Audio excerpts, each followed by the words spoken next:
Good morning students. आज मैं फिर से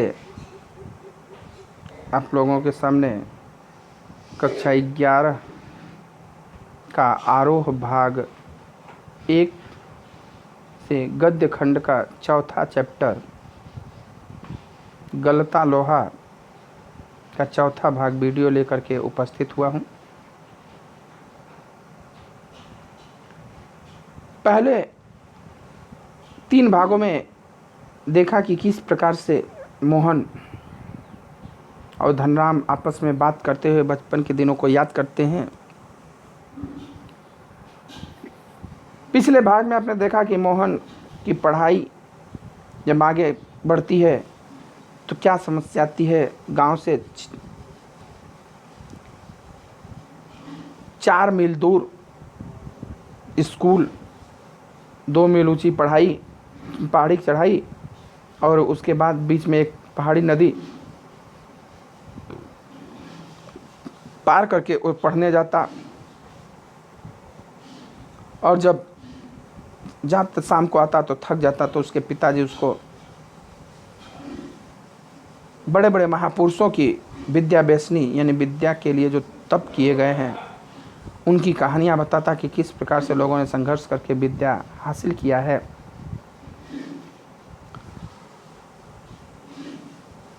एक दिन अचानक उधर से पढ़ के आ रहा था। बरसात के लिए उन्होंने अपने एक यजमान के यहाँ डेरा उसका फिक्स कर दिया था, निवास। लेकिन जब एक दिन छुट्टी हुआ तो सोचा कि घर चलें। तो घसियारों के साथ यानी घास काटने वालों के साथ नदी उतर रहा था। तो नदी के पानी में आता हुआ घास पात कूड़ा करकट को देख करके घसियारों को अंदाज़ा हो गया कि पानी बढ़ रहा है। किसी तरह किनारे पहुँचते पहुँचते पानी का रेला शुरू हो गया। यह बात जब बंशीधर को पता चली तो वो चिंतित थे। उसी बीच उनके बिरादरी का, उनके दयादी का एक लड़का रमेश, जो कि लखनऊ के सचिवालय में काम करता है, बाबू के पद पर आया हुआ था। उससे उन्होंने अपनी समस्या बताई तो उसने सहानुभूति ही नहीं जताई बल्कि उन्हें यह भी कहा कि अगर आप इसको मेरे साथ लखनऊ भेज दीजिए।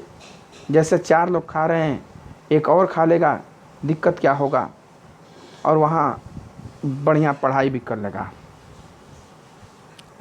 मोहन के पिता को रमेश के रूप में साक्षात भगवान नजर आया और उनकी आंखें छलछला गई और इतना ही कह पाए कि बिरादरी का यही सहारा होता है।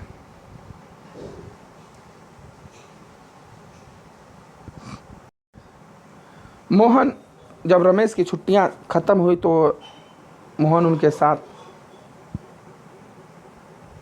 गांव को छोड़ करके चल दिया। परंतु वहां गया तो वहां उस घर में जो 2 औरतें थी, एक चाची लगती थी, एक भाभी लगती थी, उन दोनों के काम में हाथ बटाने लगा। और सिर्फ उन दोनों के ही नहीं, पूरे धीरे धीरे मोहल्ले भर की औरतों का हाथ बटाने लगा। कोई कहता मोहन थोड़ा दही ला दे, कोई कहता दूध ला दे, कोई आलू ला दे, कोई राशन ला दे इत्यादि। मतलब कि दिन भर वो बेचारा दौड़ता रहता। और रमेश को भी औसत दफ्तरी का जो ऑफिस का बड़े बाबू के हैसियत वाले रमेश के लिए अब उसे भाई बड़े बाबू है रुतबा था, ये बताना कि ये मेरे दयादी का लड़का है, चाचा का लड़का है, अपमान महसूस करता था। तो उसे बस नौकर की हैसियत से ही वो देखता था, रहता था। यहाँ तक हुआ था आपको। अब आगे देखिए कि इस बात को मोहन भी समझने लगा था कि ये जो रमेश भैया हमको ले आए हैं बाबूजी से कह करके, यहाँ पर ये हमें नौकर से ज़्यादा और कुछ समझते नहीं हैं। हमें अपना भाई या बिरादर बताने में शर्म आ रही है। वो ये बात जान गया था। थोड़ी बहुत हिला हवाली करने के बाद रमेश ने निकट के ही एक साधारण से स्कूल में उसका नाम लिखवा दिया। लेकिन एकदम नए वातावरण और रात दिन के काम के बोझ के कारण गांव का वह मेधावी छात्र शहर के स्कूल जीवन में अपनी कोई पहचान नहीं बना पाया। पहले तो एडमिशन नहीं कराया, जब कहते अरे हो जाएगा करते करते पास के ही कोई साधारण से स्कूल में, 3rd क्लास के स्कूल में जा पाए, एडमिशन करा दिया। अब वहाँ नया माहौल, बच्चे का मन लग नहीं रहा था, यहाँ दिन भर घर का काम से थक जाना, वो अपनी कुछ प्रतिभा बिखेर नहीं पाया उस स्कूल में। देखिए ये भी सत्य बात है कि अगर आपको जब तक अवसर मिलता है अपने परिवार के साथ रह कर के पढ़ने का, तब तक पढ़िए, तो आप बेस्ट दे पाएंगे। बहुत से लोग करते हैं बच्चों को क्लास 5 में, क्लास 2 में, क्लास 3 में ही हॉस्टल में डाल दो, तो वो बच्चा कुछ नहीं कर पाएगा। उसका दिमाग घर पे लगा रहेगा, माता पिता के पास लगा रहेगा, मम्मी पापा को ढूंढता रहेगा, तो पढ़ाई में मन लगेगा ही नहीं। तो यही हुआ, बेचारा का मन नहीं लगा और वो वहाँ दब गया, उसकी कोई पहचान न बन पाई। उसका जीवन एक बधी बधाई लीक पर चलता रहा। साल में एक बार गर्मियों की छुट्टी में गांव जाने का मौका भी तभी मिलता जब रमेश या उसके घर का कोई प्राणी गांव जाने वाला होता, वरना उन छुट्टियों को भी अगले दर्जे की तैयारी के नाम पर उसे शहर में ही गुजार देना पड़ता था। साल में एक ही बार घर आने को मौका मिलता, वो भी कम, जरूरी नहीं कि हर साल आए। जब रमेश या रमेश के घर का कोई भी सदस्य गांव जा रहा तो उनके साथ चला जाता था। अगर नहीं जाता है तो वो भी नहीं आता, कहते थे कि नहीं अगली क्लास की तैयारी करना है ना, इसलिए यहीं पर रहेगा, ये अभी जाएगा नहीं। मोहन ने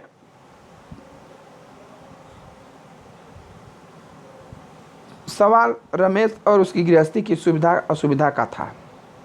तैयारी तो बहाना था, लेकिन असली बात तो ये था कि रमेश के घर चला जाएगा तो यहाँ पे बड़ा समस्या हो जाएगा, कौन सब्जी लाएगा, दूध लाएगा, ये लाएगा, वो लाएगा। मोहन ने परिस्थितियों से समझौता कर लिया था, क्योंकि और कोई चारा भी नहीं था। घर वालों को अपनी वास्तविक स्थिति बतलाकर वह दुखी नहीं करना चाहता था। बंशीधर उसके सुनहरे भविष्य के सपने देख रहे थे। अब क्या था कि अभी यही अपने पिताजी को या घर वालों को हकीकत नहीं बता पा रहा था। भाई अब जो रमेश इतना बढ़िया बना हुआ था, हकीकत बना के विश्वास नहीं करते, मारने पीटने लगते। तो ये भी कहा चलिए छोड़िए, जाने दे, अब यही मेरी नीति। लेकिन वो बंशीधर तो सपना देख रहे थे कि मेरा बेटा पढ़ करके बड़ा आदमी बन जाएगा,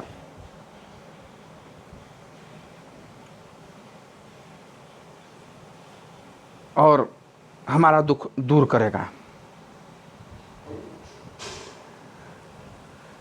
वह भी अपने पिता को दुखित नहीं करना चाहता था। अगर बता दे, देखिए सही बात बता देनी चाहिए कि हमारा मन वहाँ नहीं लग रहा है, हम नहीं पढ़ेंगे।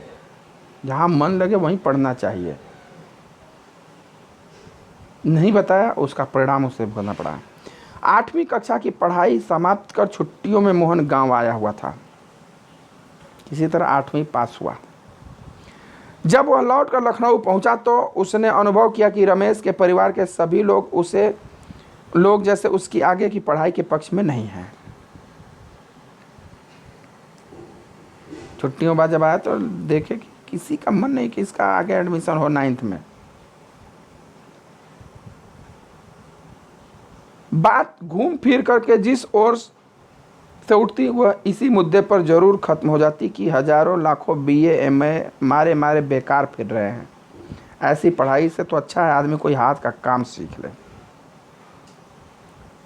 जब भी एडमिशन करते हैं, क्या फलाने BA करके देखो घूम रहा है, वो इंटर कर घूम रहा है, वो हाई स्कूल कर घूम रहा है, क्या पढ़ाई से कोई फायदा। इससे बढ़िया कि कोई हाथ का काम सीख ले, यानी कि टेक्निकल काम सीख ले, यानी कि गाड़ी बनाना सीख ले, कूलर बनाना सीख ले, AC बनाना सीख ले, ये मैकेनिकल काम।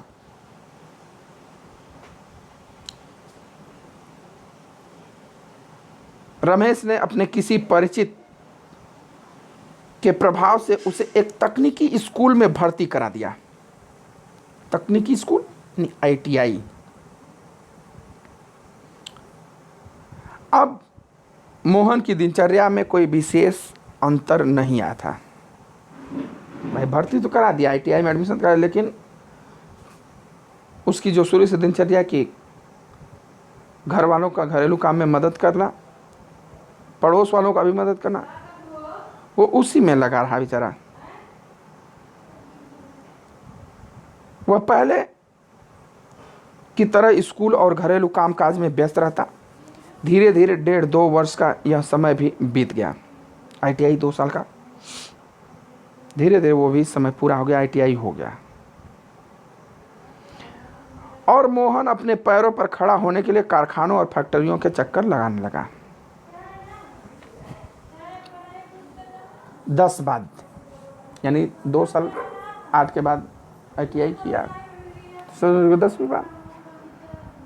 अब ITI कंप्लीट हो गया तो बेचारा लगा फैक्ट्री घूम घूम करके कारखाना में नौकरी ढूंढने। बंशीधर से जब कोई भी मोहन के विषय में पूछता तो उत्साह के साथ उसकी पढ़ाई की बाबत बताने लगते और मन ही मन उनको विश्वास था कि वह एक दिन बड़ा अफसर बनकर लौटेगा। जब बंशीधर से पूछा जाता कि भाई मोहन क्या कर रहा है, तो बड़ा प्रसन्न कह रहे हैं लखनऊ पढ़ा, बहुत अच्छी पढ़ाई है, बड़ा लड़का पढ़ने में ठीक है और ज़रूर एक दिन बड़ा आदमी बनेगा। इनके मन में ही कि अब हम गांव में सीना चौड़ा करके चलेंगे पूरा।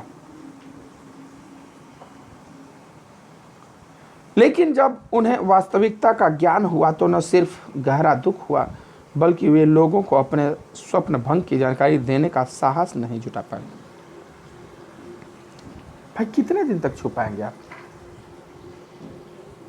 जब उन्हें पता चल गया कि मेरा लड़का अब कोई बड़ा आदमी नहीं बनने वाला है, कंपनी कारखाना में काम करेगा, लोहा ढोएगा, लोहा पीटेगा, तो ऐसे लगा कि मानो सपना उनका टूट गया है।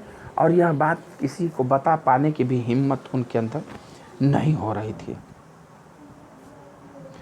धनराम ने भी एक दिन उनसे मोहन के बारे में पूछा था तो घास का एक तिनका तोड़कर दांत खोदते हुए उन्होंने बताया था कि उसकी सेक्रेटरिएट में नियुक्ति हो गई है और शीघ्र ही विभागीय परीक्षाएं देकर वह बड़े पद पर पहुंच जाएगा। सेक्रेटरिएट यानी सचिवालय में उसकी ज्वाइनिंग हो गई है और जल्दी और उसमें विभागीय परीक्षा देकर के प्रोन्नत कर जाएगा, आगे बढ़ जाएगा। दांत में घास का तिनका दबा करके कि पंडित जी लोग झूठ बोले और झूठ का प्रभाव हमारे ऊपर ना आए, दोस्त हमारे ऊपर ना, दांत में तिनका कि अरे हमने मुंह में दबाया था तो इसलिए वो तुम सुन नहीं पाए कि मैं क्या कहना चाहता हूँ। मैं ऐसा नहीं कहा, वो घास का तिनका था ना इसलिए तुम ये समझ पाए, वो मैं नहीं कहा हूँ। ये एक प्रभाव होता है कि दांत में एक लकड़ी दबा लीजिए और झूठ बोल दीजिए तो उसका दोष नहीं लगता है। तो उन्होंने कहा कि वो दांत का घास का तिनका दबाने से, जैसे नहीं महाभारत में देखे कि हुआ कि युधिष्ठिर से बुलवाइए, अश्वत्थामा मारा गया, नरो वा कुंजरो, तो उन्होंने बोला तो सही, अश्वत्थामा मारा गया, नरो हतो हता, नरो आ कुंजरो। जब नरो वा कुंजरो कहे तो उन्होंने शंख बजा दिया, उस बात को धीरे से भी बोला और शंख भी बजा दिया, तो वो भी झूठ से बच गए और झूठ था भी।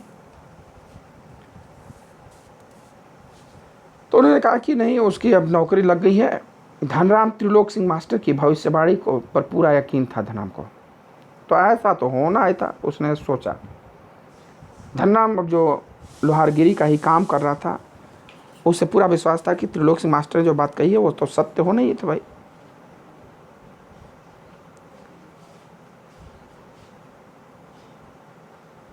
दांतों के बीच तिनका दबाकर असत्य भाषण का दोष न लगने का संतोष लेकर बंशीधर आगे बढ़ गए थे।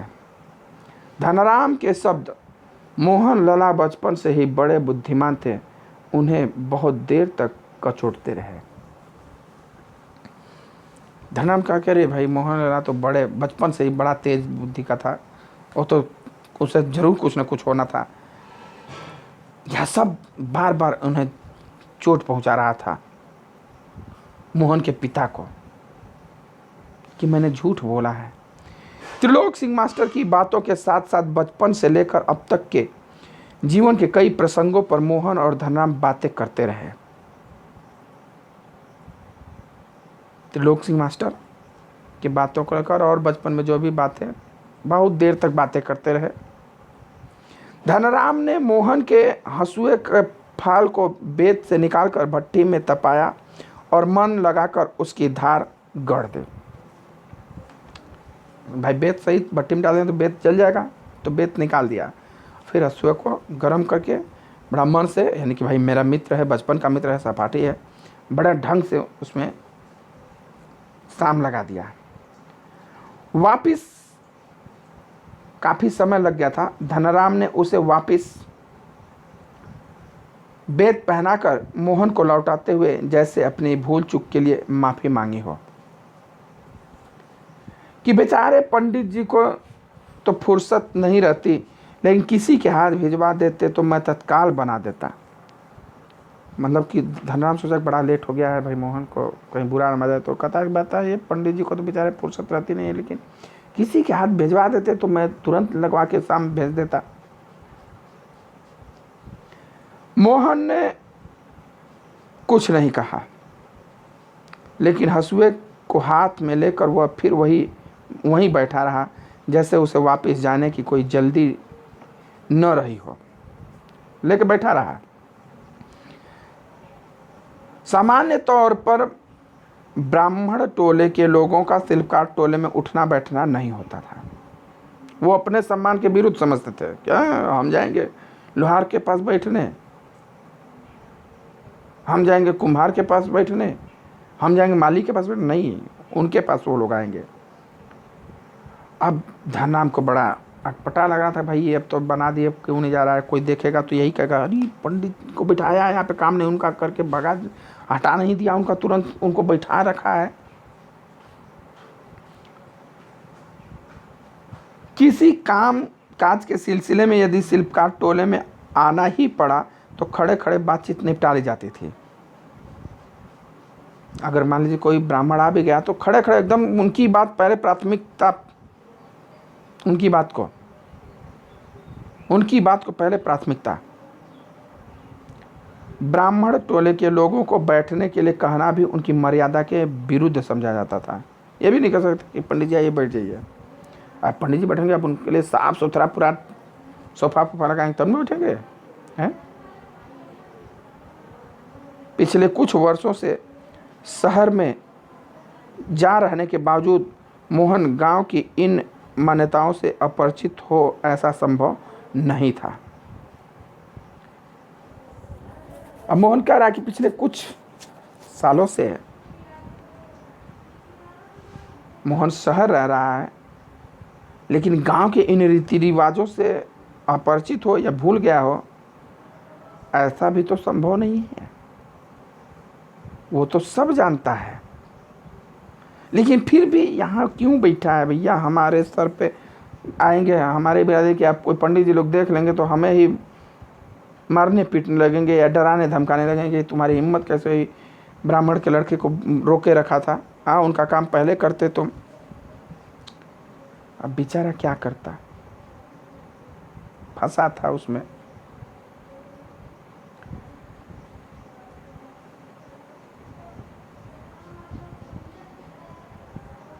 धनराम मन ही मन उसके व्यवहार से असमंजस में पड़ा था, लेकिन प्रकट में उससे कुछ कह नहीं पा रहा था। अपना काम करता रहा। मन ही मन सोच रहा था कि जा क्यों नहीं रे भैया, कोई देखेगा तो हमें ही डांटेगा, हमें ही बोलेगा, लेकिन जाने के लिए कह भी नहीं सकता कि नहीं लल्ला तुम जाओ यहाँ से। और बेचारा मन ही मन सोच करके अपना काम किए जा रहा था। क्या करता अब उसमें? चलिए, अब आज के वीडियो में इतना ही। आगे का व्याख्या अगले वीडियो में शीघ्र ही लेकर के आएंगे। वीडियो में अगर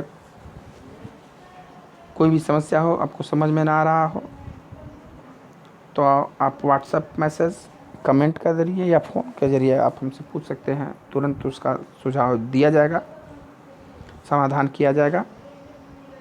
वीडियो अच्छा लगे तो उसको लाइक, शेयर और कमेंट ज़रूर करिए। धन्यवाद।